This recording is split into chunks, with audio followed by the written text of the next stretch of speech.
Call मुख्यमंत्री के सचिवालय से था। मैडम, आपको राजधानी बुलाया गया है। मुख्यमंत्री जी आपसे खुद बात करना चाहते हैं। अंजलि ने सहजता से जवाब दिया। मैं अस्पताल से सीधा निकल रही हूं। दोपहर तक पहुंच जाऊंगी। शांति देवी ने सब सुन लिया था। उन्होंने बेटी का हाथ पकड़कर कहा, बेटा, तूने जो किया है उस पर मुझे गर्व है। तेरी चुप्पी ने इन बाहरों को आवाज सुनाई है। चाहे तू कहीं भी रहे, बस न्याय के लिए ऐसे ही खड़ी रहना। अंजलि ने मां के पैर छुए और राजधानी के लिए निकल पड़ी। रास्ते भर उसकी आंखों के सामने वही मंजर घूम रहा था। हवलदार का उठता हुआ हाथ, मां की चीख और हवालात का वह अंधेरा। राजधानी पहुंचते ही उसे मुख्यमंत्री सचिवालय ले जाया गया। मुख्यमंत्री एक अनुभवी नेता थे। उन्होंने अंजलि को देखते ही कहा, आपने जो किया वह असाधारण है, लेकिन आपके कदम ने दो चुनौतियां खड़ी कर दी हैं।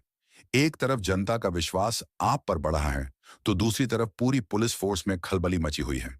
मैं बस चाहता हूं कि आप एक बार पब्लिक में यह कहें कि आपका मकसद किसी को नीचा दिखाना नहीं, बल्कि सिस्टम में सुधार लाना था। अंजलि ने शांत स्वर में कहा, सर, मैं ये बात पहले भी कह चुकी हूं। मेरा कदम किसी को शर्मिंदा करने के लिए नहीं, बल्कि सच्चाई को सामने लाने के लिए था। अगर आप चाहें तो मैं फिर से जनता को संबोधित करने के लिए तैयार हूं। मुख्यमंत्री बोले, बहुत अच्छा। आज शाम को ही एक प्रेस कॉन्फ्रेंस रखी गई है। और हाँ, आपके ट्रांसफर पर भी हम दोबारा विचार कर रहे हैं। शाम को शहर के सबसे बड़े सभागार में हजारों की भीड़ थी। मीडिया मंत्री, अफसर और आम जनता, हर कोई वहां मौजूद था। मंच पर अंजलि अकेली खड़ी थी। उसने माइक उठाया और बोलना शुरू किया। मैं कोई हीरो नहीं हूं। मैं बस एक अफसर हूं जो खुद से एक सवाल करती है, क्या मैं वही कर रही हूं जिसकी उम्मीद संविधान ने मुझसे की है? उस एक घटना ने मेरी आंखें खोल दी। मैं मानती हूं कि पुलिस हमारे समाज की रीढ़ है, लेकिन जब रीढ़ में ही भ्रष्टाचार, अहंकार और हिंसा का कीड़ा लग जाए, तो पूरा समाज अपाहिज हो जाता है। मेरा मकसद किसी को बदनाम करना नहीं, बल्कि सुधार लाना था। आज मैं आप सबसे वादा करती हूं, चाहे मुझे देश के किसी भी कोने में भेज दिया जाए, मेरी लड़ाई हमेशा न्याय के लिए होगी। मैं पद के लिए नहीं, अपने उसूलों के लिए खड़ी हूं। तालियों की गड़गड़ाहट से पूरा हॉल गूंज उठा। मंच से उतरने के बाद मुख्यमंत्री खुद मंच पर आए और घोषणा की, हम डीएम साहिबा का ट्रांसफर रद्द करते हैं और साथ ही पूरे राज्य में मानव सम्मान प्राणी अभियान की शुरुआत करते हैं, जिसके तहत हर थाने में मानवीय व्यवहार को अनिवार्य किया जाएगा। और इस अभियान की प्रमुख होंगी खुद डीएम अंजलि सिंह। भीड़ में से एक नौजवान चिल्लाया, अब सिस्टम बदलेगा। उस रात जब अंजलि और राधिका अपनी मां के पास अस्पताल लौटी, तो शांति देवी की आंखों में गर्व के आंसू थे।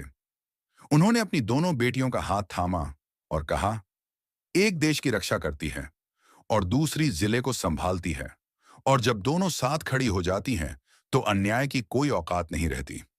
अगले दिन से अंजलि ने अपने मिशन की शुरुआत कर दी। वह बिना किसी तामझाम के थानों का दौरा करने लगी।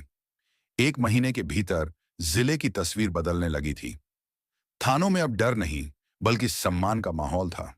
सिपाही लोगों से मुस्कुराकर बात करने लगे थे, और शांति देवी, जो कभी एक हवालात में बेहोश पड़ी थीं, आज गर्व से सबको बताती थीं कि उनकी बेटियां सिर्फ अफसर नहीं, बल्कि इंसाफ की वह मशाल हैं जो अंधेरे को चीरना जानती हैं।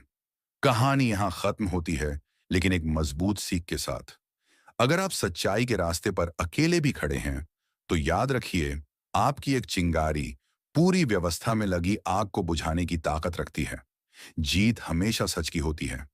अगर आपको यह कहानी पसंद आई हो, तो इसे लाइक करें और ज्यादा से ज्यादा लोगों तक शेयर करें।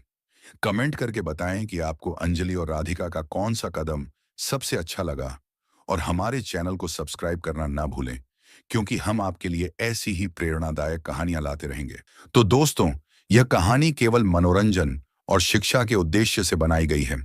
इसमें दिखाए गए सभी पात्र, घटनाएं और संवाद काल्पनिक हैं।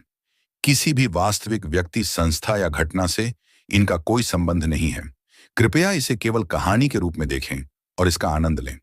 हम किसी की भावनाओं को ठेस पहुंचाना नहीं चाहते।